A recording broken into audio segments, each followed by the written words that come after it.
देखो आज हम इस वीडियो में 5 इंपॉर्टेंट क्वेश्चन सॉल्व करेंगे, कॉन्सेप्चुअल क्वेश्चन, नीट एग्जाम की प्रीवियस ईयर क्वेश्चन। ठीक है, इस टॉपिक के ऊपर based, that is motion of a charge particle in a magnetic field. Okay, so पहले हम लोग थोड़ा सा बेसिक कॉन्सेप्ट को समझ लेते हैं। एक्चुअली आइडिया ये है कि लेट्स से एक मैग्नेटिक फील्ड है। ठीक है, एक मैग्नेटिक फील्ड है, तो इस मैग्नेटिक फील्ड पे एक चार्ज है और ये चार्ज ऊपर की तरफ ऐसे मूव कर रहे हैं, कुछ वेलोसिटी से, v वेलोसिटी से मूव कर रहे हैं। सो जब भी एक चार्ज पार्टिकल कुछ वेलोसिटी से एक मैग्नेटिक फील्ड पे मूव करेंगे तो उस केस में उसके ऊपर कुछ फोर्स लगेंगे। कितना फोर्स लगेंगे उसको निकालने के लिए जो फॉर्मूला है, that is this is the formula, F is equal to Q into V cross P. और यहाँ पे v मतलब वेलोसिटी, b मतलब मैग्नेटिक फील्ड, q मतलब चार्ज ऑफ द पार्टिकल। तो इसको आप क्रॉस प्रोडक्ट है ना, इसको क्यू भी भी साइन थीटा भी लिख सकते हो। और यहाँ पे जो थीटा होंगे ना, theta is the angle between v and b, यानी वेलोसिटी एंड मैग्नेटिक फील्ड के बीच में जो एंगल होंगे दैट इज थीटा। तो यहाँ पे इस चार्ज के ऊपर फोर्स लगेंगे, कितना लगेंगे निकालने के लिए फॉर्मूला सही है, लेकिन force is a vector quantity, उसका डायरेक्शन भी होंगे ना, तो डायरेक्शन को कैसे निकालोगे? उसके लिए the technique is left hand Fleming's rule. तो ये क्या कहता है कि ये जो थंब है ना, it will show you the direction of force. ठीक है, ये जो थंब है it will show you the direction of force. तो यहाँ पे ये इंडेक्स फिंगर, इसको याद रख सकते हो FBI, यानी फेसबुक, इंस्टाग्राम, ऐसे भी याद रख सकते हो। ठीक है, अभी यहाँ पे करंट नहीं चाहिए, करंट नेक्स्ट टॉपिक में चाहिए होंगे, लेकिन यहाँ पे वेलोसिटी चाहिए। ठीक है, तो मिडिल फिंगर ये जो है ना, it will show the velocity. Okay, तो यहाँ पे इसके ऊपर जो फोर्स लगेंगे उसके डायरेक्शन कैसे निकालोगे? फोर्स की डायरेक्शन निकालने के लिए ये है मैग्नेटिक फील्ड के डायरेक्शन, वेलोसिटी ऊपर की तरफ है, इसको ऊपर की तरफ रखो, ये थंब इनटू द बोर्ड जा रहे हैं ना, तो इनटू द बोर्ड जा रहे हैं, उसको कैसे दिखाओगे? इस तरह से क्रॉस लगा दो, राउंड कर दो, तो फोर्स की डायरेक्शन होंगी इनटू द बोर्ड, इस तरह से। इसी को यहाँ पे लिख के रखा, क्रॉस मतलब इनटू द बोर्ड। अगर बाहर से निकलेंगे, बाहर निकलेंगे, इस तरह से आएंगे, आउट ऑफ द बोर्ड होंगे, तो उस केस में आप डॉट लगाओगे। ठीक है, और इसी को आप फील लेने के लिए ऐसा भी कर सकते हो। ये क्रॉस क्रॉस मतलब क्या है? ये है लेट्स से मैग्नेटिक फील्ड की डायरेक्शन। ठीक है, तो यहाँ पे मैग्नेटिक फील्ड की डायरेक्शन पहले कैसे था? ऐसा था, इसको हमने ऐसा कर दिया अभी, तो मैग्नेटिक फील्ड की डायरेक्शन इनटू द बोर्ड हो गया। तो यहाँ पे लेट्स से एक चार्ज है, ये चार्ज कुछ ऊपर ऐसे मूव कर रहे हैं विद सम वेलोसिटी, तो इसके ऊपर जो फोर्स लगेंगे उसके डायरेक्शन कौन से होंगे? उसके लिए वही rule, magnetic field into the board है, वेलोसिटी ऊपर की तरफ है। ठीक है, और यहाँ पे लेफ्ट की तरफ आ रहा है फोर्स की डायरेक्शन, थंब जो है ना ये ऐसे लेफ्ट की तरफ आ रहा है, तो बेसिकली इसके ऊपर जो फोर्स लगेंगे उसकी डायरेक्शन ये होंगे। ठीक है, इस तरह से। ओके, सो इसी कॉन्सेप्ट को यूज करके हमने ये स्टडी किया था, motion of a charge particle in a magnetic field. यहाँ पे 3 केसेस मिला था, याद है आपको? 3 केसेस। वन इज, एक है मैग्नेटिक फील्ड इस तरह से, और यहाँ पे चार्ज है, चार्ज भी मैग्नेटिक फील्ड के डायरेक्शन में मूव कर रहे हैं। ठीक है, तो यहाँ पे आप कह सकते हो कि ये जो थीटा है ना, theta is the angle between B and V, magnetic field and velocity, तो दोनों सेम डायरेक्शन में है ना, तो बिकॉज ऑफ दैट दोनों के बीच में एंगल 0 डिग्री होंगे। तो फोर्स की वैल्यू कितना होंगे? F is equal to Q V B sine theta है ना, तो यहाँ पे थीटा की वैल्यू क्या लिखोगे? 0 लिखोगे आप। ठीक है, theta is the angle between V and B, तो V और B दोनों सेम डायरेक्शन में है, तो जब भी सेम डायरेक्शन में होंगे दो फैक्टर्स, दोनों के बीच में एंगल कितना होंगे? 0 डिग्री, ऑपोजिट होने से 180 डिग्री। तो यहाँ पे थीटा V एंड B के बीच में एंगल है और V एंड B दोनों सेम डायरेक्शन में है, बिकॉज ऑफ दैट दोनों के बीच में एंगल 0 हुआ, तो यहाँ पे साइन 0 लिखोगे, तो साइन 0 इज 0, तो इसका मतलब इसके ऊपर कुछ फोर्स नहीं लगेंगे। ठीक है, 0 फोर्स। तो नेक्स्ट सिनेरियो क्या था? यहाँ पे एक मैग्नेटिक फील्ड है, तो इस मैग्नेटिक फील्ड पे आपने क्या किया? इस मैग्नेटिक फील्ड पे आपने एक चार्ज रखा और ये चार्ज मूव कर रहे हैं इस बार परपेंडिकुलर टू मैग्नेटिक फील्ड। तो ये जो है ना, ये 90 कर रहे हैं अभी, वेलोसिटी एंड B के बीच में एंगल कितना है अभी? 90। यहाँ पे कितना था? 0 था। तो यहाँ पे बेसिकली आप कह सकते हो ये परपेंडिकुलर है वेलोसिटी मैग्नेटिक फील्ड के साथ। जब भी ऐसा सिचुएशन होंगे तब क्या होंगे? इस तरह से ये सर्कुलर मोशन करेंगे, यानी ये जो चार्ज है ना एक सर्कल पे ऐसे मूव करेंगे, परफेक्ट सर्कल होंगे। तो यहाँ पे इसको आप ऐसे भी समझ सकते हो, ये है मैग्नेटिक फील्ड, इसको लेट्स से ऐसे रखा, तो डायग्राम कैसा दिखेंगे? इस तरह की दिखेंगे डायग्राम। ठीक है, तो यहाँ पे क्रॉस क्रॉस मतलब magnetic field into the board है, यही मैग्नेटिक फील्ड है, इसको ऐसे रखा आपने। तो यहाँ पे जैसे सर्कुलर मोशन किया ना, यही सर्कुलर मोशन ये है, ऐसे समझ सकते हो। तो ये जो सर्कुलर मोशन है ना, यहाँ पे ये सर्कुलर मोशन है, इसका एक रेडियस भी होंगे ना, तो इस रेडियस की वैल्यू निकालने के लिए एक फॉर्मूला चाहिए, that formula is this one. Okay, mv by Q B. m मतलब mass of the particle charge, v मतलब वेलोसिटी, कितना वेलोसिटी से मूव कर रहे हैं, और q मतलब क्या है? इसका चार्ज की वैल्यू, b मतलब यहाँ पे कितना मैग्नेटिक फील्ड है। ठीक है, तो बेसिकली ये डायग्राम यही डायग्राम है। ठीक है, सो यहाँ पे एक राउंड जब घूमेंगे, एक राउंड जब रोटेट करेंगे, तो इस केस में कुछ टाइम लगेंगे ना, तो एक राउंड रोटेट करने के लिए जो टाइम चाहिए उस टाइम को कहते हैं टाइम पीरियड। तो टाइम पीरियड कितना होंगे, यानी एक राउंड घूमने के लिए कितना टाइम लगेंगे उसको, दैट इज, उसको निकलने के लिए यह है formula, T is equal to 2 pi m by Q P. ठीक है, इजी। जो नेक्स्ट केस था वो क्या है कि ये मैग्नेटिक फील्ड है, ये मैग्नेटिक फील्ड है। तो मैग्नेटिक फील्ड जो है इसके साथ एक पार्टिकल है, लेट्स से एक पार्टिकल है, चार्ज है, तो ये ऐसे कुछ मूव कर रहे हैं विद सम वेलोसिटी और यहाँ पे कुछ रैंडम एंगल बना रहे हैं। यहाँ पे जैसे 90 बना रहा था, यहाँ पे 0, यहाँ पे कुछ एंगल 30 40 कुछ आर्बिट्रेरी एंगल बना रहे, थीटा कह दिया हमने। तो ये जो वेलोसिटी है ना, इसका दो कंपोनेंट होंगे, एक कंपोनेंट इज ये, अनदर इज दिस वन। तो इस कंपोनेंट को आप बोलोगे फी साइन थीटा और इसको आप क्या बोलोगे, फी कॉस थीटा बोलोगे, है ना। तो ये जो कंपोनेंट है ये मैग्नेटिक फील्ड के साथ पैरेलल है, यानी सेम डायरेक्शन में है। तो बिकॉज ऑफ दैट इस कंपोनेंट को आप बोलोगे पैरेलल कंपोनेंट, यानी फी पैरेलल लिख दो।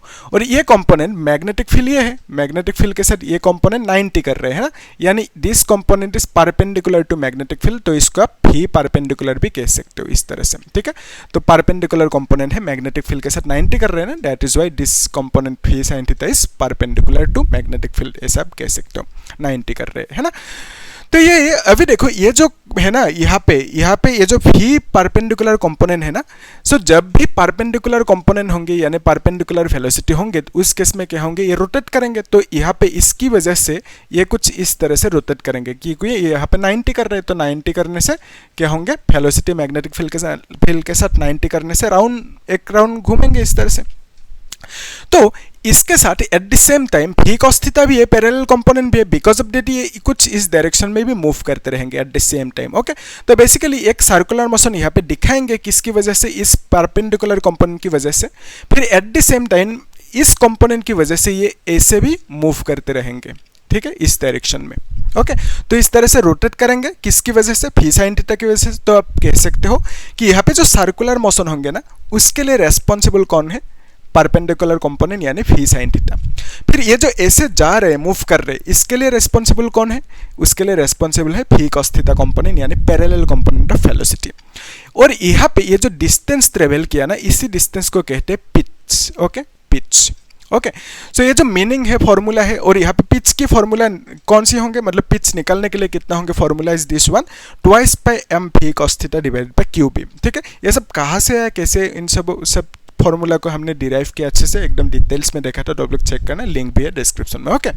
तो यहाँ पे इसको आप ऐसा भी लिख सकते हो ना, फी कॉस थीटा की जगह पे आप फी पैरेलल लिख सकते हो, पैरेलल कंपोनेंट है, ऐसा भी लिख सकते हो। और यहाँ पे ये जो सर्कल है ना, इस सर्कल की जो रेडियस है, ये रेडियस होंगे सर्कल की रेडियस है ना, इस रेडियस की वैल्यू निकालने के लिए this is the formula M phi sine theta by Q B. तो यहाँ पे फी साइन थीटा मतलब क्या है, परपेंडिकुलर कंपोनेंट, तो दैट इज यहाँ पे मैंने फी परपेंडिकुलर लिख के रखा, ठीक है, कोई दिक्कत नहीं। तो बेसिकली आर की वैल्यू इस केस में निकालने के लिए फॉर्मूला होंगे ये, क्योंकि यहाँ पे phi sine theta is responsible for this circle. तो यहाँ पे आर जो मिलेंगे सर्कल के, उसकी वजह से यहाँ पे जो मतलब वेलोसिटी है ना, उस वेलोसिटी को यहाँ पे लिखना होगा, ठीक है। तो यहाँ पे वेलोसिटी फी लिखा, क्योंकि यहाँ पे फी है वेलोसिटी, यहाँ पे फी है वेलोसिटी, तो यहाँ पे वेलोसिटी फी साइन थीटा है, तो बिकॉज ऑफ दैट यहाँ पे फी साइन थीटा लिखा। याद रखने के लिए आसान है ना अभी। तो इतना ही कॉन्सेप्ट है। अभी जो क्वेश्चन है ना, क्वेश्चन को सॉल्व करते हैं तब क्लियर होंगे। और लास्ट हमने जो क्वेश्चन सॉल्व किया ना बोर्ड एग्जाम की एंड JEE की मेन की क्वेश्चन, उन सब क्वेश्चन को भी चेक करना, ठीक है, क्योंकि वहाँ पे बहुत सारा कॉन्सेप्ट मैंने समझा है डिटेल्स में, कोड काम की है, तो आप लोग चेक करना, ठीक है, प्लेलिस्ट में है सीरियली। तो अभी पहला क्वेश्चन में क्या पूछा आपको, an electron moves with a velocity of 10⁻³ metre per second. एक इलेक्ट्रॉन है वो मूव कर रहा है कितना वेलोसिटी से, 10⁻³ मीटर पर सेकंड वेलोसिटी में मूव कर रहे हैं in a magnetic field of induction. तो एक मैग्नेटिक फील्ड है, लेट्स से एक मैग्नेटिक फील्ड है जिसका वैल्यू 0.3 टेस्ला दे के रखा क्वेश्चन में। फिर हमें बोला गया at an angle of 30 degree, ये मैग्नेटिक फील्ड है, तो मैग्नेटिक फील्ड पे एक इलेक्ट्रॉन है, इलेक्ट्रॉन ये है, तो इलेक्ट्रॉन मूव कर रहे हैं कुछ वेलोसिटी से, कितना velocity, that is 10⁻³ metre per second velocity से मूव कर रहे हैं, ओके।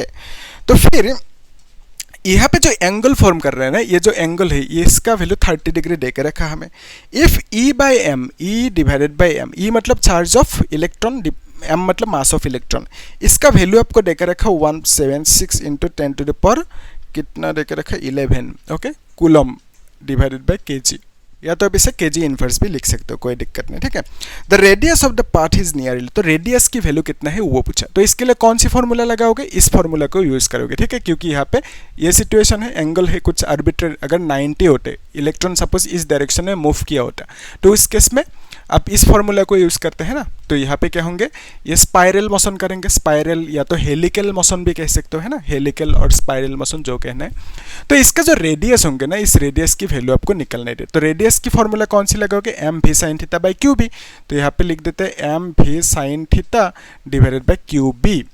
तो यहाँ पे देखो ये जो थीटा है ना, theta is the angle between V and B जो गिवन है 30 डिग्री। ओके, अभी ध्यान से देखना एक चीज, ये जो Q है, Q मतलब क्या है, यहाँ पे जो ये Q है, this Q is nothing but charge. तो यहाँ पे इलेक्ट्रॉन है, तो इलेक्ट्रॉन की चार्ज लोगे ना, तो इलेक्ट्रॉन की चार्ज को आपने सपोज E कह दिया, तो डायरेक्ट यहाँ पे मॉडिफाई कर दिया, इलेक्ट्रॉन की चार्ज को E कह दिया। Q मतलब चार्ज, तो इलेक्ट्रॉन है, इलेक्ट्रॉन के चार्ज को E कह दिया। लेट्स से ऊपर अपने m से डिवाइड किया, नीचे भी करोगे m से डिवाइड, है ना, ऐसा क्यों किया, क्योंकि आपके पास E बाई एम की वैल्यू है। तो ऊपर मैंने m से डिवाइड किया, नीचे भी किया m से डिवाइड, तो ये m कैंसिल आउट होंगे ना, तो यहाँ पे क्या होंगे, v है साइन 30 की वैल्यू 1/2 है, फिर नीचे E डिवाइडेड बाई m लिख सकते हो, और यहाँ पे साथ में b लिख दो, m को E के नीचे लिख दिया। तो फिर अभी ये जो वेलोसिटी है, वेलोसिटी की वैल्यू गिवन है 10⁻³ इंटू 1/2, 2 को नीचे लेके आ सकते हो, है ना। तो E बाई एम की वैल्यू गिवन है 1.76 इंटू 10⁻11, ठीक है। फिर यहाँ पे b का वैल्यू 0.3 देकर रखा और 2 नीचे आ गया। ओके, 2 को नीचे लेके आ, v का वैल्यू लिख दिया, और यहाँ पे ये गिवन है E बाई एम की वैल्यू, सही है। अभी देखो ये जो E बाई एम की वैल्यू गिवन है, तो अभी इसको कैलकुलेट करने कर सकते हो आप, है ना। तो यहाँ पे देखो ये जो अगर डेसिमल ना होते तो इस केस में कैलकुलेशन करने में आसानी होते। तो अब एक काम कर सकते हो ना, इस डेसिमल को हटा सकते हो, है ना। तो 176 लिख दो, इनटू इसको इसके साथ मल्टीप्लाई करो, इट विल बिकम 0.6 यानी 6 लिख दो, ठीक है। फिर यहाँ पे क्या लिख सकते हो, इनटू डेसिमल एडजस्ट कर रहे हो ना, यहाँ पे 3 डेसिमल, यहाँ पे 2 डेसिमल, यहाँ पे 1 डेसिमल, टोटल 3 डेसिमल। तो यहाँ पे 3 मतलब 10 को गायब करना होगा, यानी आपको लिखना होगा 10⁸। ओके, 9, 10, 11 सही है, ठीक है। डेसिमल को हटाया तो वहाँ से 11 में से ये 8 हो जाएंगे। ओके, आता है आपको एडजस्ट करना, इजी है, कर सकते हो। तो अभी इसको डिवाइड कर सकते हो, यहाँ पे इस ऊपर 1000 होंगे, 1000 को इससे डिवाइड करो, कुछ मिलेंगे आंसर, है ना। कितना मिलेंगे अब कर सकते हो ऐसे करना, तो कितना मिलेंगे आंसर, ये है 33। ओके, मैं देख के लिख देता हूँ, यस। तो 9.46 इंटू 10⁻⁹ ओके।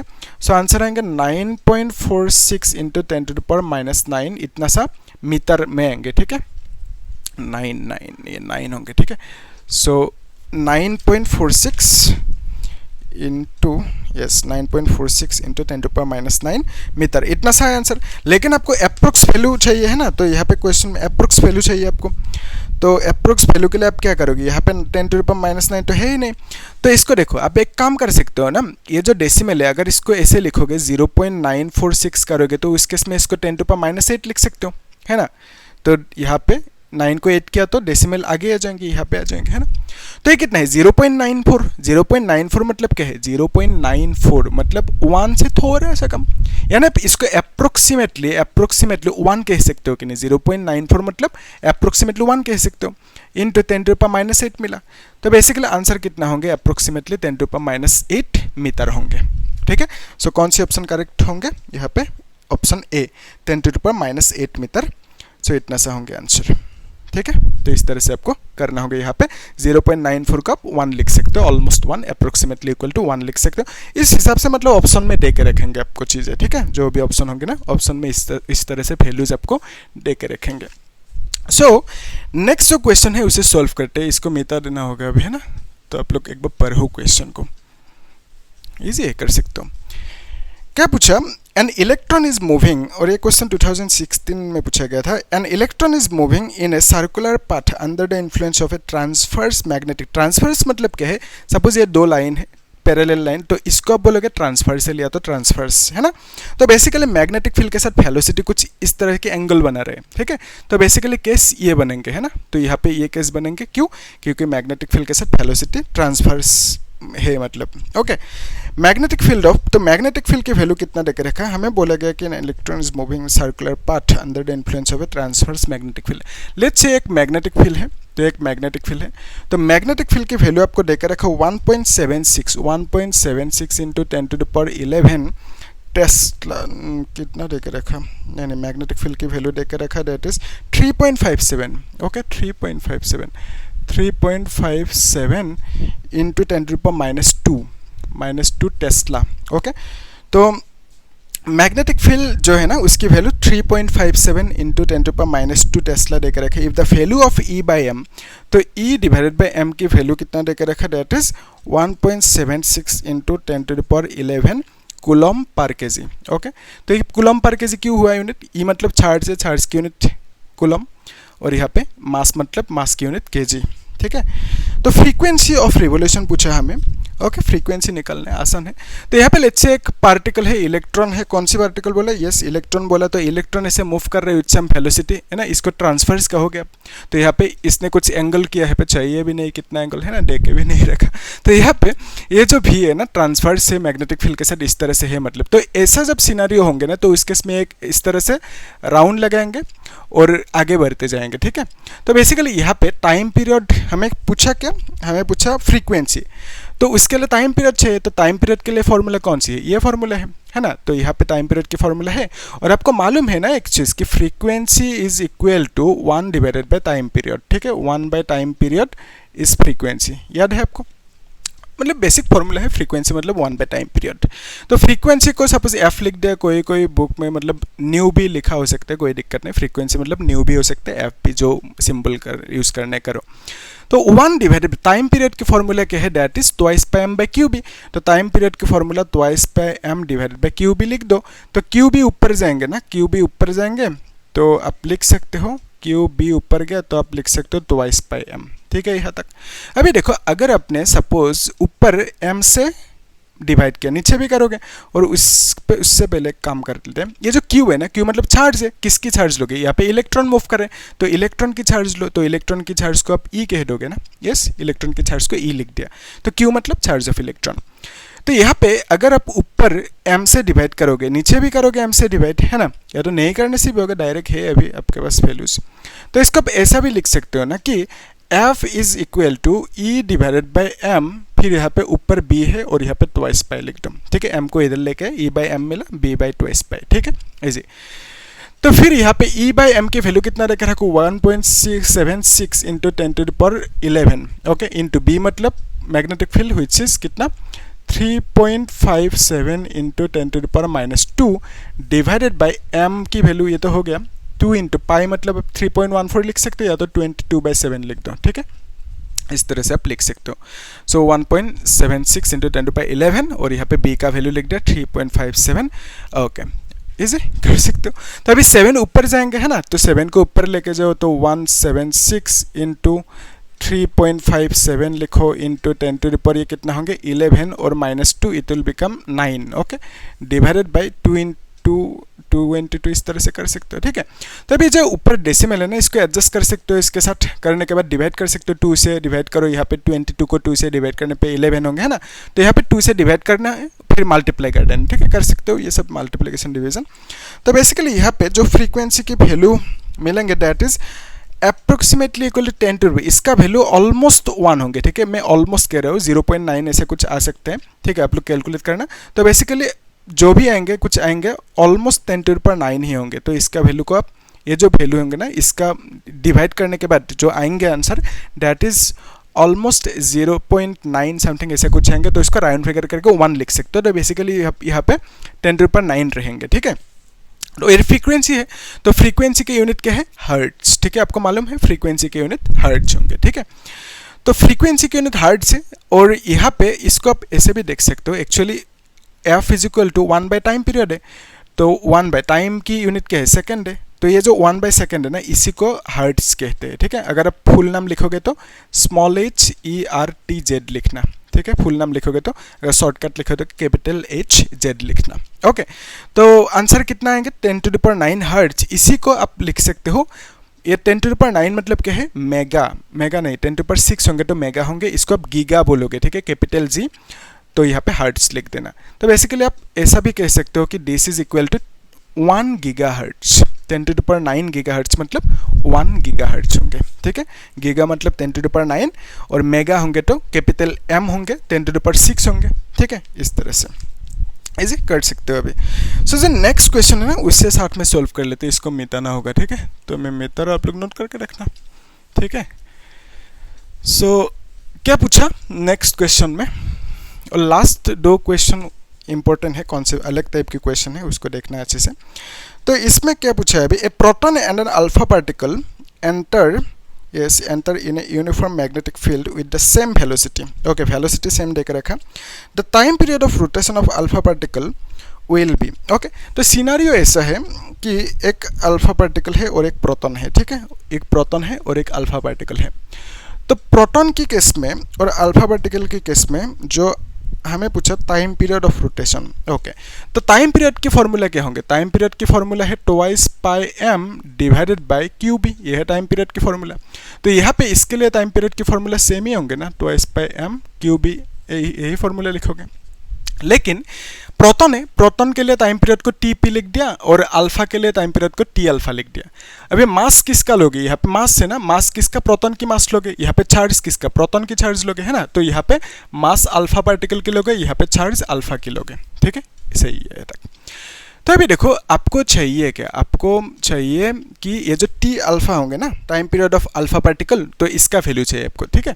तो इसके लिए आप क्या कर सकते हो, दोनों को डिवाइड कर दो, ठीक है। टी अल्फा डिवाइडेड बाय अगर टी पी करोगे तो आपको कितना मिलेंगे, टी अल्फा की value is twice pi M alpha divided by Q alpha B लिखोगे, और यहाँ पे twice pi M P divided by Q P B लिख दो, ठीक है, सही है तक। तो ये सब कैंसिल आउट होंगे, पाई पे कैंसिल आउट होगी, ये सब कैंसिल आउट होंगे, है ना। तो बेसिकली आपको क्या मिलेंगे, एम अल्फा क्यू पी ऊपर जाएंगे, ठीक है, नीचे क्या आएंगे, नीचे एम पी रहेंगे और यहाँ पे क्यू अल्फा नीचे आ जाएंगे, ठीक है, इस तरह से। तो अभी क्यू अल्फा और एम अल्फा की वैल्यू चाहिए, यानी मास of alpha particle and charge of alpha particle चाहिए। तो उसके लिए आपको मालूम है ये कॉन्सेप्ट कि एक प्रोटॉन है ना, प्रोटॉन की जो मतलब प्रोटॉन की चार्ज कितना होंगे, प्रोटॉन की चार्ज इज 1.6 × 10⁻⁻19 कूलम। इसको सपोज आपने ई कह दिया, ई मतलब प्रोटॉन की चार्ज, जिसको आप क्यू पी कह सकते हो, प्रोटॉन की चार्ज को क्यू पी कहा, दैट इज इतना सा, तो इसको आपने ई कह दिया। जो प्रोटॉन के मास होंगे ना वो कितना होते हैं, 1.67 × 10⁻27 kg होता है। तो इसको आपने एम पी कह दिया, बार बार वैल्यूज लिखने से दिक्कतें होंगे ना, तो हमने सिंबल यूज किया। तो बेसिकली मास ऑफ प्रोटॉन को एमपी कह दिया। यहाँ पे अल्फा पार्टिकल है, तो अल्फा पार्टिकल की जो प्रोटॉन के नंबर है कितना होता है, अल्फा पार्टिकल के अंदर 2 प्रोटॉन होते हैं, ठीक है, और 2 न्यूट्रॉन होते हैं। तो 2 प्रोटॉन की जो मास होंगे कितना होंगे, एक प्रोटॉन की मास को एमपी कह दिया, 2 प्रोटॉन की 2 एमपी। तो एक न्यूट्रॉन के मास कितना होते हैं, एक प्रोटॉन के मास जितना होंगे ना उतना ही होंगे न्यूट्रॉन के मास, ठीक है। तो न्यूट्रॉन के मास एंड प्रोटॉन के मास सेम है। तो यहाँ पे 2 न्यूट्रॉन है, तो 2 न्यूट्रॉन के मास 2 × एमपी होंगे, तो न्यूट्रॉन के मास को एमपी कह दिया क्योंकि सेम है प्रोटॉन के साथ मास। तो यहाँ पे टोटल मास कितना होंगे अल्फा पार्टिकल की, इसको एम अल्फा कह दिया, लेट्स से व्हिच इज क्या लिखोगे, 2 MP + 2 MP लिखोगे, है ना। फिर यहाँ पे क्या लिखोगे, 4 MP। तो अल्फा पार्टिकल के मास 4 MP लिख सकते हो। सिमिलरली अल्फा पार्टिकल जो है ना, इसके पास 2 प्रोटॉन तो है और 2 न्यूट्रॉन है, तो 2 प्रोटॉन के चार्ज कितना होंगे, एक प्रोटॉन के चार्ज को हमने ई कंसीडर किया और 2 प्रोटॉन की 2 ई होंगे, न्यूट्रॉन के चार्ज 0 है ना। तो basically charge of alpha particle कितना होंगे, 2 × ई होंगे, ठीक है। 2 प्रोटॉन के जितना चार्ज है उतना ही होंगे अल्फा पार्टिकल के चार्ज, क्योंकि न्यूट्रॉन के चार्ज 0 है, ठीक है। तो यहाँ पे वैल्यूज लिख सकते हो ना कि एम अल्फा मतलब क्या लिखोगे, मास of alpha particle which is 4 MP, ठीक है यहाँ तक। फिर इनटू क्यू पी मतलब charge of proton which is ई लिख दिया। फिर एम पी मतलब mass of proton M P रखो। फिर यहाँ पे क्यू अल्फा है ना, क्यू अल्फा मतलब charge of alpha particle which is 2e। तो यहाँ पे एम पी कैंसिल आउट होंगे ना, ई कैंसिल आउट होंगे, तो बेसिकली आपको मिलेंगे 4 / 2, यानी आप लिख सकते हो दिस इज 2, राइट। तो यहाँ पे T alpha by T P की वैल्यू इतना मिला, तो यहाँ से आप क्या लिखोगे, T alpha is equal 2 × T P लिखोगे, है ना, यही लिखोगे ना, 2 × टी पी, क्रॉस मल्टीप्लाई कर दो।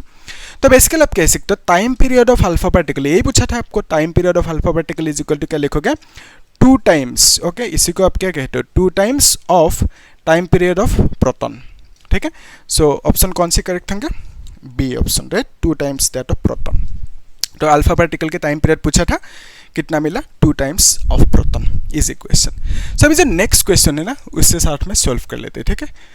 तो इसको मित्र हेल्प नोट करते जाना, ठीक है। और जो ये सब कॉन्सेप्ट है ना, ये सब बार बार क्वेश्चन में रिपीटिंग होते हैं कॉन्सेप्ट, ठीक है। कॉन्सेप्ट को आप अच्छे से एक डायरी बना के कहीं पे लिख के रखना अच्छे से, ठीक है। जो कॉन्सेप्ट है ना जो बार बार यूज होते रहते हैं उन सब कॉन्सेप्ट को। सो ये जो क्वेश्चन है ना, क्या पूछा है इसमें, यस, हाँ, a deuteron of kinetic energy 50 kilo, yes 50 kilo electron volt. एक ड्यूट्रॉन है जिसका काइनेटिक एनर्जी, इसको के डी कह देते, के डी मतलब ड्यूट्रॉन के काइनेटिक एनर्जी, वो कितना दे के रखा, kinetic energy of deuteron that is 50 kilo electron volt, इतना सा दे के रखा, ठीक है, सही है तक 50 kilo electron volt. Is describing a circular orbit of radius 0.5 metre in a plane perpendicular to the magnetic field. तो यहाँ पे लेट्स से एक मैग्नेटिक फील्ड है, तो मैग्नेटिक फील्ड के साथ ये ड्यूट्रॉन परपेंडिकुलर मूव कर रहे हैं विद सम वेलोसिटी, ठीक है। तो वेलोसिटी होंगे तो इसका काइनेटिक एनर्जी भी होंगे, क्योंकि आपको मालूम है kinetic energy is equal to what, half M V square. तो वेलोसिटी होंगे तो काइनेटिक एनर्जी होंगे। तो इसका जो काइनेटिक एनर्जी है ड्यूट्रॉन की वो के डी है, और के डी का वैल्यू इतना सा है, ठीक है। तो वेलोसिटी होंगे तो काइनेटिक एनर्जी भी होंगे, तो कुछ काइनेटिक एनर्जी से ये ऐसे मूव कर रहे हैं, ओके। तो अभी ये परपेंडिकुलर है 90 है, बिकॉज ऑफ दैट ये एक राउंड घूमेंगे इस तरह से, ठीक है। तो यहाँ पे एक राउंड लगा है। फिर क्या बोला कि एक वही मैग्नेटिक फील्ड है, सेम मैग्नेटिक फील्ड, इस बार बोला गया एक प्रोटॉन है, ठीक है, वही बोला गया the kinetic energy of the proton that describes a circular orbit of radius 0.5 in the same plane, okay, with the same magnetic field. तो मैग्नेटिक फील्ड सेम है दोनों में, ठीक है। तो ये जो है ना ये मूव कर रहे हैं इस डायरेक्शन में विद सम वेलोसिटी, तो इसके पास भी वेलोसिटी है, तो इसके पास भी काइनेटिक एनर्जी होंगे, कितना होंगे, उसको केपी कहती है, केपी मतलब काइनेटिक एनर्जी ऑफ प्रोटॉन, ठीक है। तो यहाँ पे भी ये 90 कर रहे हैं ना, परपेंडिकुलर बोला गया क्वेश्चन में, तो ये भी एक राउंड मूव करेंगे। तो इसका जो रेडियस होंगे ना, इसको सपोज आर डी कह दिया, ड्यूट्रॉन की रेडियस जो है 0.5 मीटर, इसका जो रेडियस होंगे इसको सपोज आर पी कह दिया, प्रोटॉन की radius which is same 0.5 metre दे के रखा क्वेश्चन में। तो रेडियस दोनों की सेम दे के रखा 0.5 मीटर, यस एंड 0.5 मीटर, सही है यहाँ तक इजी। अभी हमें यहाँ पे चाहिए क्या कि ये जो केपी है ना, काइनेटिक एनर्जी ऑफ प्रोटॉन, इसका वैल्यू कितना है वो निकालने दिया आपको, ठीक है। तो कैसे निकालेंगे उसके लिए आपको ये मालूम है फॉर्मूला, ये जो केस है ये this case is nothing but this case. तो यहाँ पे जो फॉर्मूला है आर की, which is R is equal to आप क्या लिखोगे, M P divided by Q B. तो यहाँ पे एक मॉडिफिकेशन है, ठीक है, सिंपल सी मॉडिफिकेशन। तो आर इज इक्वल टू क्या है, R is equal to M V divided by Q B, ये है फॉर्मूला। तो यहाँ पे वेलोसिटी नहीं देकर रखे लेकिन काइनेटिक एनर्जी गिवन है, तो यहाँ पे फी जो है ना, इस फी को काइनेटिक एनर्जी के टर्म्स पे लिखना होगा, ठीक है। तो फी को काइनेटिक एनर्जी के टर्म्स पे कैसे लिखोगे, तो आपको मालूम है कि जो काइनेटिक एनर्जी की formula half M V square is equal to this much. तो यहाँ पे काइनेटिक एनर्जी को के लिख देते हैं, ठीक है, कोई दिक्कत नहीं, काइनेटिक एनर्जी को के लिख दिया। तो बेसिकली इसको आप लिख सकते हो ना 2k डिवाइडेड बाई एम लिख सकते हो is equal to V square. तो अगर बोथ साइड रूट लोगे तो उस केस में ये जो वी स्क्वायर है ना, वी हो जाएंगे, और यहाँ पे 2k है, 2k की रूट को सेपरेट कर दिया है ना, तो यहाँ पे m को भी सेपरेट कर दिया। तो बेसिकली वी स्क्वायर की वी रहेंगे और स्क्वायर हट जाएंगे। तो v का जो वैल्यू है ना, यहाँ पे लिख सकते हैं m जो है ना, ये जो m है, इस m को आप root m into root m लिख सकते हो ना, दो बार इंटू v का वैल्यू क्या लिखोगे, 2k root divided by root m लिख सकते हो, ठीक है। तो यहाँ पे क्यू बी लिखोगे, ओके। तो हमने जस्ट यहाँ पे जो फी का वैल्यू मिला उसको यहाँ पे बिठा दिया। तो रूट एम क्यों लिखा, क्योंकि अभी कैंसिल आउट होंगे रूट एम। तो ये जो एम है ना, इसको अंदर लिख दो, that is 2k m root के अंदर रखो, फिर डिवाइडेड बाय क्यू बी मिला। तो आर की एक स्टैंडर्ड फॉर्मूला मिला, ठीक है। तो इसको आप मॉडिफाई कर सकते हो, मॉडिफाई इन ए सेंस, इस केस के लिए आर की वैल्यू जो है दैट इज आर डी। तो इस फॉर्मूला पे आर डी लिख सकते हो, है ना। तो यहाँ पे ड्यूटेरियन की केस है ना, तो यहाँ पे 2 लिखोगे, के किसकी लिखोगे, काइनेटिक एनर्जी ऑफ ड्यूटेरियन, फिर यहाँ पे मास ऑफ ड्यूटेरियन लिखोगे, डिवाइडेड बाय क्या लिखोगे, चार्ज ऑफ ड्यूटेरियन, क्यू डी कह दिया, और बी मतलब मैग्नेटिक फील्ड सेम है दोनों केस में, ठीक है, बी लिख दिया। तो क्यू डी मतलब चार्ज ऑफ ड्यूटेरियन, आप लोग लिख के रखना, ठीक है। तो यहाँ पे ये जो है ना आरपी का वैल्यू क्या लिखोगे, same formula 2k m divided by क्या लिखोगे, क्यू बी लिखोगे। तो इसमें जो k है किसका k लिखोगे, ये प्रोटॉन है, प्रोटॉन की काइनेटिक एनर्जी लिखोगे, इसको यहाँ पे kp लिख दो, और यहाँ पे mp मतलब मास ऑफ प्रोटॉन, qp लिखना होगा, charge of proton, b same है दोनों में, ठीक है, इजी। तो अभी देखो हमें चाहिए कि kp की वैल्यू, तो उसके लिए आप दोनों को डिवाइड कर सकते हो, है ना। तो दोनों को अगर डिवाइड कर दे, लेट्स से हमने rp डिवाइडेड बाय जो भी जिससे भी करना है कर दो, तो rd डिवाइड बाय rp करना है, rp डिवाइड बाय d जो करना है कर सकते हो। तो लेट्स से हमने rp डिवाइडेड बाय rd कर दिया, ओके।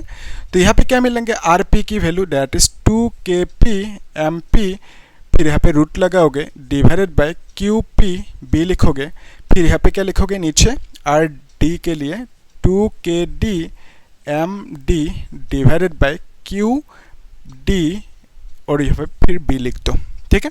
सो जस्ट डिवाइड कर दिया हमने, ठीक है, क्योंकि हमें के पी की वैल्यू चाहिए। ध्यान से देखना है यहाँ पे, ये जो √2 है ना, √2 कैंसिल आउट होंगे, फिर यहाँ पे बी भी कैंसिल आउट होंगे, तो आपको क्या मिलेंगे, आपको मिलेंगे के पी, यस के पी मिलेंगे, फिर यहाँ पे एम पी मिलेंगे, फिर नीचे ये तो रूट होंगे ना, फिर ये जो है ना के डी, फिर यहाँ पे एम डी है, फिर यहाँ पे रूट लगा दो, क्यू डी ऊपर जाएंगे, क्यू डी को ऊपर लिख दो, और जो क्यू पी है ना वो नीचे आएंगे, ठीक है, जस्ट ऊपर नीचे कर दिया, हो गया। तो आर पी की वैल्यू कितना देकर रखा है, R P is nothing but 0.5, फिर यहाँ पे भी आर डी की वैल्यू सेम है, 0.5 है, दोनों की वैल्यू सेम देकर रखा, are P and R D की वैल्यू दोनों की वैल्यू सेम है, सही है। तो दोनों कैंसिल आउट होकर कितना होंगे, 1 होंगे ऑब्वियसली, तो 1 is equal to this much लिख सकते हो, अभी थोड़ी देर बाद लिखते हैं, लेकिन जो ये वैल्यूज है ना इसको फाइंड आउट कर लेते हैं, ठीक है, पहले वैल्यूज को फाइंड आउट कर लेते हैं। तो वैल्यूज क्या क्या है, एक्चुअली आप ये जानते हो कि यहाँ पे कर देते हैं, अभी अभी जो देखा कि जो प्रोटॉन है, प्रोटॉन की जो चार्ज है उसको ई कह दिया, मास को एम पी कह दिया, ठीक है, वैल्यूज नहीं लिखना है अभी। तो ड्यूट्रॉन के पास क्या होता है, ड्यूट्रॉन के पास एक प्रोटॉन होता है और एक न्यूट्रॉन होता है, याद रहेंगे, ड्यूट्रॉन के पास एक प्रोटॉन एक न्यूट्रॉन रहेंगे। तो एक प्रोटॉन की चार्ज कितना होंगे, ई होंगे, तो बेसिकली न्यूट्रॉन की चार्ज तो 0 है, तो ड्यूट्रॉन की जो चार्ज है क्यू डी, उसका वैल्यू कितना होंगे, ई होंगे, ठीक है। और जो ड्यूट्रॉन है ना, यही ड्यूट्रॉन है, तो इस ड्यूट्रॉन के पास एक प्रोटॉन होंगे एक न्यूट्रॉन होंगे, सही है। तो प्रोटॉन की मास कितना है, एक प्रोटॉन की मास एम पी, न्यूट्रॉन की मास भी एम पी होंगे, सेम है, क्योंकि प्रोटॉन एंड न्यूट्रॉन की मास सेम है, तो न्यूट्रॉन की मास एम पी, प्रोटॉन की मास एम पी लिख दिया। सो टोटल मास कितना होंगे, टोटल मास को एम डी कह दिया, और that is equal to M P plus M P होंगे ना, तो दोनों को प्लस करो तो 2 एम पी मिलेंगे। सो एम डी मतलब ड्यूट्रॉन की मास कितना मिला, 2 एम पी मिला। अभी देखो यहाँ पे आप लिख सकते हो ना, के पी एम पी मतलब मास ऑफ प्रोटॉन, सही है, फिर यहाँ पे रूट लगा दो, फिर यहाँ पे क्यू डी है, क्यू डी मतलब charge of deuteron which is 1 ई, तो ड्यूट्रॉन की चार्ज क्यू डी की वैल्यू ई लिख सकते हो, फिर नीचे जस्ट वैल्यूज पुट कर दो, फिर यहाँ पे के डी है, एम डी मतलब मास ऑफ ड्यूट्रॉन, ड्यूट्रॉन की मास कितना है 2 एम पी है, तो ड्यूट्रॉन की मास 2 एम पी लिख दो यहाँ पे, फिर यहाँ पे रूट लगा दो, इनटू क्यू पी मतलब charge of proton which is E, charge of proton को ई रखा हमने। तो यहाँ पे देखो एम पी, ये जो root M P cancel out होंगे, रूट और यहाँ पे क्या है ई कैंसिल आउट होंगे, ठीक है, तो ये 1 होंगे ना, तो बेसिकली 1 इक्वल टू इतना लिख सकते हो। तो हम यहाँ पे लिख सकते हैं कि this is equal to 1 is equal to K P divided by K D, और यहाँ पे क्या है रूट है, राइट, रूट है, और यहाँ पे 2 है ना एक, और यहाँ पे रूट लगाना होगा, सही है यहाँ तक। तो बेसिकली कितना मिला, ये 2 है, इस तरह से, ओके, सही है, कर सकते हो। तो K D 2 M P cancel out होगा, बाकी एज इट इज। तो अगर आप बोथ साइड अभी स्क्वायर लगाओगे, ठीक है, बोथ साइड स्क्वायर लगा, सपोज यहाँ पे स्क्वायर किया तो यहाँ पे भी स्क्वायर करना होगा दोनों में, तो 1 की स्क्वायर तो 1 है, के पी की ये रूट कैंसिल हट जाएंगे ना, ये जो के पी रूट है ना, स्क्वायर करने से रूट हट जाएंगे, तो बेसिकली के डी लिखोगे और यहाँ पे 2 लिख दो, ठीक है, सही है यहाँ तक। तो रूट हट गया क्योंकि स्क्वायर लगा है ना, तो बोथ साइड स्क्वायर किया, 1 की स्क्वायर 1, सही है यहाँ तक। तो इसको आप इस साइड लेके आ सकते हो ना, तो बेसिकली क्या पूछा था आपको, के पी की वैल्यू है ना, तो आप लिख सकते हो कि के D 2 is equal to K P, just cross multiply किया, आपको यही पूछा था कि के P kinetic energy of proton कितना होंगे, तो आप लिख दो काइनेटिक एनर्जी ऑफ ड्यूट्रॉन जितना होंगे उसका 2 टाइम्स होंगे, ठीक है। तो ड्यूट्रॉन की काइनेटिक एनर्जी कितना देकर रखा, दैट इज 50, के डी की value kinetic energy of deuteron that is 50 केवी है ना, किलो इलेक्ट्रॉन वोल्ट, तो यहाँ पे आप लिखोगे 50 किलो इलेक्ट्रॉन वोल्ट लिख दो, ठीक है, that is equal to 100 kilo electron volt. So K P मतलब काइनेटिक एनर्जी ऑफ प्रोटॉन जो आपको पूछा था कितना मिला, 100 kilo electron volt, okay, easy कर सकते हो, ओके। सो जस्ट प्रोसेस को फॉलो करना है कि ये है ना, कर सकते हो, 2 दिन में प्रैक्टिस करना आराम से हो जाएंगे। तो यहाँ पे हमें जो पूछा था के पी मतलब काइनेटिक एनर्जी ऑफ प्रोटॉन, वो हमें मिल गया 100 किलो इलेक्ट्रॉन वोल्ट, और ड्यूट्रॉन के काइनेटिक एनर्जी देकर रखा, इसी वैल्यू को वहाँ पे पुट कर दिया, हो गया, ओके, इजी। सो इसको मैं मिटा रहा हूँ, आप लोग नोट करके रखना, और जो नेक्स्ट क्वेश्चन है ना, लास्ट क्वेश्चन, उसको देख लेते, तो इसको भी मिटाना होगा, है ना, इसको भी मिटा देते हैं, क्या ही करेंगे रख के, ओके। सो इसको भी मिटा देते हैं। तो अभी देखो ये जो क्वेश्चन है ना, लास्ट क्वेश्चन इजी है, कर सकते हो अभी, क्योंकि सेम ही प्रोसेस से करना होगा अभी। तो यहाँ पे क्या पूछा, a proton and an alpha particle, yes, both enter a region of uniform magnetic field B moving at right angles to the magnetic field. तो एक प्रोटॉन है, तो लेट्स से यहाँ पे कर देते हैं, ये एक प्रोटॉन मतलब मैग्नेटिक फील्ड है और यहाँ पे एक मैग्नेटिक फील्ड है, ठीक है, सेम मैग्नेटिक फील्ड है दोनों। तो इस मैग्नेटिक फील्ड पे प्रोटॉन है, ये प्रोटॉन ऐसे मूव कर रहा है परपेंडिकुलर, मतलब 90 degree with some velocity move कर रहे हैं।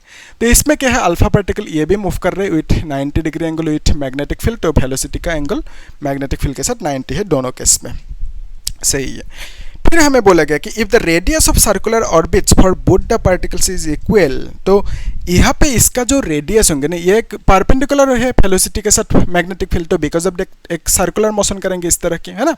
तो इसका जो रेडियस है ना, इस रेडियस को आर पी कह दिया, और इसका यहाँ पे भी सर्कल फॉर्म करेंगे, इसका भी रेडियस होंगे, इसका आर अल्फा कह दिया। हमें क्वेश्चन में बोला गया कि दोनों के जो रेडियस है दोनों सेम है, और जो काइनेटिक एनर्जी है ना, काइनेटिक एनर्जी कितना होंगे, kinetic equate by proton is 1। तो प्रोटॉन की काइनेटिक एनर्जी को अपने सपोज के पी कह दिया, उसका वैल्यू 1 MeV दे के रखा, ठीक है। तो kinetic energy of proton 1 MeV। हमें पूछा कि the energy acquired by the alpha particle will B, तो अल्फा पार्टिकल कितना एनर्जी एक्वायर करेंगे, यानी अल्फा पार्टिकल की जो काइनेटिक एनर्जी होंगे, जिसको आपने सपोज के अल्फा कह दिया, इसका वैल्यू कितना होंगे वो निकालने दिया, ठीक है।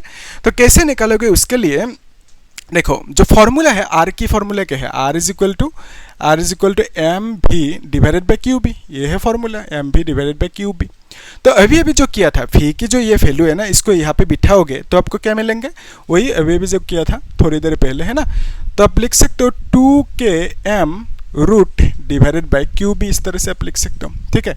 तो आर की वैल्यू यही, मतलब ये जो फी है ना, फी की जगह पे इसको बिठाओ तो आपको रूट एम कैंसिल आउट होंगे, तो आप लिख सकते हो 2km divided by Q B, okay. तो यहाँ पे जो आर की वैल्यू मिला इतना सा मिला, तो आर प्रोटॉन के लिए लिख लेते हैं, R P is equal to क्या लिखोगे 2k, फिर यहाँ पे m लिखोगे डिवाइडेड बाई क्यू बी लिखोगे। तो यहाँ पे k किसका लिखोगे, काइनेटिक एनर्जी ऑफ प्रोटॉन, और q मतलब चार्ज ऑफ प्रोटॉन, और यहाँ पे रूट लगा दो। तो इसके लिए भी सेम फॉर्मूला लिखोगे, R alpha is equal to क्या लिखोगे 2 kinetic energy of alpha particle, फिर यहाँ पे मास ऑफ, यहाँ पे प्रोटॉन लिखना होगा, और यहाँ पे मास ऑफ अल्फा लिखो divided by Q alpha B लिख दो, ठीक है, रूट लगा दो। वही फॉर्मूला है, इसी फॉर्मूला को यहाँ पे हमने प्रोटॉन के लिए लिखा। तो काइनेटिक एनर्जी ऑफ प्रोटॉन लिखोगे, मैग्नेटिक फील्ड सेम है दोनों में, बी भी लिख दिया, मास ऑफ प्रोटॉन लिखोगे यहाँ पे, और मास ऑफ अल्फा पार्टिकल लिखोगे यहाँ पे, ठीक है। और नीचे क्यू ऑफ प्रोटॉन मतलब चार्ज ऑफ प्रोटॉन, और यहाँ पे charge of alpha particle, okay. तो अभी हमें क्या चाहिए, हमें के पी की वैल्यू देके रखा, के अल्फा की वैल्यू, ये जो वैल्यू है ना के अल्फा वो चाहिए। तो इसके लिए आप डिवाइड कर दो दोनों को, है ना। तो ये जो आर पी है डिवाइडेड बाय आर अल्फा कर दो, इज इक्वल टू कितना मिलेंगे 2kp, फिर mp रूट लगाओगे डिवाइडेड बाय qpb लिखोगे, डिवाइडेड बाय क्या लिखोगे नीचे, ये लिख दो आर अल्फा की value 2k alpha m alpha root, फिर यहाँ पे q अल्फा b, इस तरह से लिखना होगा, ठीक है। तो अभी कुछ कैंसिल आउट होंगे ना, ये रूट 2 कैंसिल आउट होंगे, b भी कैंसिल आउट होंगे, है ना। तो बेसिकली आप लिख सकते हो kp mp रूट, फिर यहाँ पे डिवाइडेड बाय, फिर ये रूट 2 कैंसिल आउट हो गया ना, के अल्फा m अल्फा रूट, और क्यू अल्फा जो है ना ये ऊपर जाएंगे, तो आप क्यू अल्फा को ऊपर लिखो, नीचे क्यू पी को लिखो, ठीक है। तो ये जो आर पी है, दोनों की ये जो रेडियस है ना सेम है, यानी आपको बोला गया क्वेश्चन है R P is equal to R alpha है, ये सेम है बोला गया। तो यानी ये दोनों अगर सेम है तो दोनों को कैंसिल आउट करोगे तो कितना आएंगे आंसर, 1 आएंगे, है ना। सेम चीज़ों को डिवाइड करोगे तो 1 आएंगे। तो R P and R alpha दोनों सेम है, क्वेश्चन में बोला गया दोनों के रेशियो सेम है, रेडियस सेम है। तो ये जो सर्कल है ना, ये दोनों सर्कल, तो दोनों सर्कल की रेडियस सेम बोला गया, तो सेम रेडियस होने से डिवाइड करने पर 1 आएंगे, सेम है, ओके, इजी है तक। अभी देखो ये जो वैल्यू मिला ना, इस वैल्यू को क्रॉस मल्टीप्लाई करके इधर उधर कर सकते हो, वैसा नहीं करने से भी होगा, ठीक है, कर ही लेते हैं कि ये।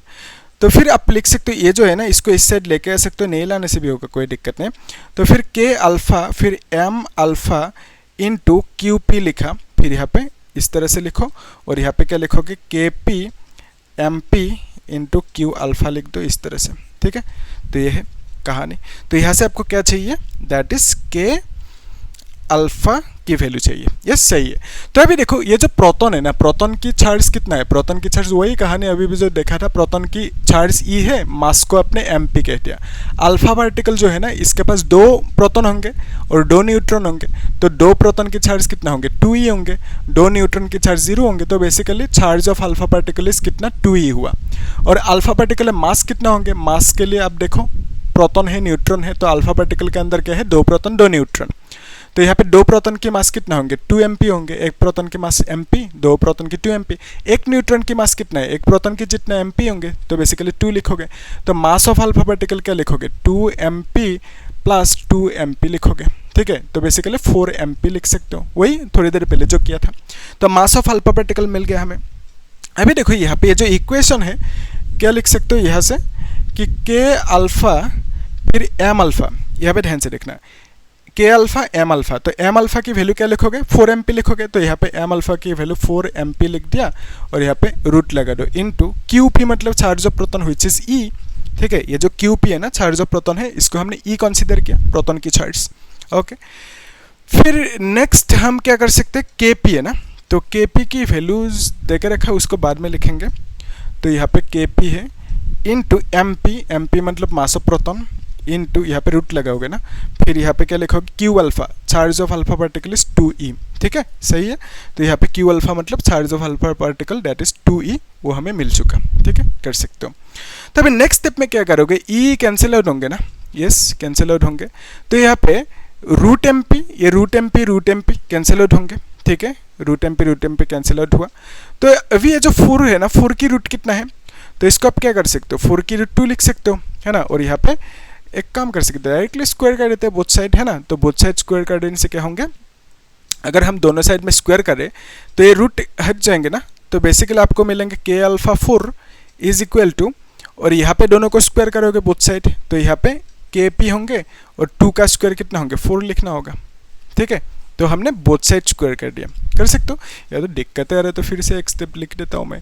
तो क्या है k अल्फा है 4 है, रूट है यहाँ पे इज इक्वल टू क्या लिखोगे kp है और यहाँ पे रूट है इनटू 2 है, तो बोथ साइड अपने स्क्वायर कर दिए इस तरह से, यहाँ पे भी स्क्वायर करोगे है ना, तो यहाँ पे क्या लिखोगे k अल्फा होंगे और 4 मतलब स्क्वायर ये हट जाएंगे ना, स्क्वायर लगाओगे तो रूट हट जाएंगे, तो यहाँ पे ये जो रूट है ये भी हट जाएंगे, तो आप लिख सकते हो दिस इज kp इंटू 2 का स्क्वायर कितना होंगे 4 लिखोगे, ठीक है, तो रूट हट गया स्क्वायर लगाया तो यहाँ पे आपको क्या मिलेंगे k alpha is equal to क्या मिला kp मिला, 4 कैंसिल आउट हो गया, kp का वैल्यू 1 मेगा इलेक्ट्रॉन वोल्ट टेक रखा है, मेगा मतलब 10⁻⁶ होता है, तो k अल्फा की वैल्यू कितना मिला वही पूछा था आपको, k अल्फा की वैल्यू कितना 1 मेगा इलेक्ट्रॉन वोल्ट, यही पूछा था आपको, वो मिल गया। तो basically kinetic energy of proton जो होंगे that is equal to kinetic energy of alpha particle होंगे इस केस के लिए, ठीक है, वही पूछा था आपको, kinetic energy of alpha particle कितना मिला 1 मेगा इलेक्ट्रॉन वोल्ट, तो मेगा मतलब 10⁻⁶, ओके, गीगा मतलब 10⁻⁹, इतना ही है, ठीक है, कर सकते हो, इजी क्वेश्चन है। सो आप लोग यहाँ तक अच्छे से देखना और कुछ डाउट है तो पूछना, हम लोग नेक्स्ट क्लास में बाकी टॉपिक देखेंगे, तो आप लोग एक बार प्लेलिस्ट में चेक करना। लास्ट क्लास में हमने जो JEE बोर्ड की क्वेश्चन वो सब क्वेश्चन अलग अलग टाइप की मैंने चूज़ करके यहाँ पे सॉल्व किया, ठीक है, कॉन्सेप्चुअल जो क्वेश्चन है ना जहाँ पे ज़्यादा कॉन्सेप्ट है उन सब क्वेश्चन को चूज़ करके यहाँ पे सॉल्व किया, तो आप लोग चेक करना वहाँ पे, ठीक है, प्लेलिस्ट में सीरियली है। और आप लोग क्या करना है चैनल को सब्सक्राइब करना, लाइक करना और शेयर कर देना, ठीक है, और कुछ डाउट है तो पूछना होगा।